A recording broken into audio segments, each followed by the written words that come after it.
નમસ્કાર દર્શક મિત્રો, @ગુજરાતમાં આપનું સ્વાગત છે। ભરૂચ જિલ્લાના ઝઘડિયા તાલુકાના ઉમલ્લા બજારમાં રેતી ભરેલી ઓવરલોડ ટ્રકોની જે અવરજવર થાય છે તેના કારણે પાણીની લાઇનમાં ભંગાણ પડી ગયું છે અને આના કારણે છેલ્લા 6 દિવસથી ગામના લોકોને પાણીના વલખા મારવા પડી રહ્યા છે।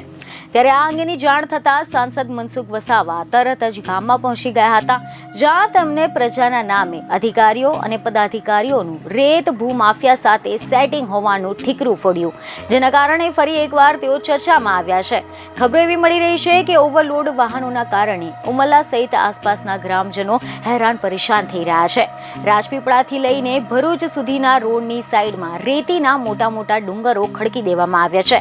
ત્યારે ગઈકાલે ભરૂચના સાંસદ મનસુખભાઈ વસાવા ઉમલ્લા ગામની મુલાકાતે આવ્યા હતા, જ્યાં મનસુખ વસાવાએ એવો આક્ષેપ કર્યો હતો કે ઝઘડિયા પંથકમાં ચાલતા ઓવરલોડ રેતીના વાહનો બાબતે જિલ્લા વિકાસ અધિકારી, તાલુકા વિકાસ અધિકારી, આરટીઓ સહિત ભૂસ્તર વિભાગ તેમજ રાજપારડી તથા ઉમલ્લા પોલીસની મિલીભગત છે। તેમજ અહેવાલો એવા મળી રહ્યા છે કે આ બાબતે મનસુખ વસાવાએ જિલ્લા કલેક્ટરનું પણ ધ્યાન દોર્યું હતું, પરંતુ તેમને પણ કોઈ પગલાં ભર્યા નહીં હોવાના પણ આક્ષેપ મનસુખ વસાવાએ કર્યા છે। જો આ વિસ્તારમાં દોડતા ઓવરલોડ વાહનો બંધ નહીં થાય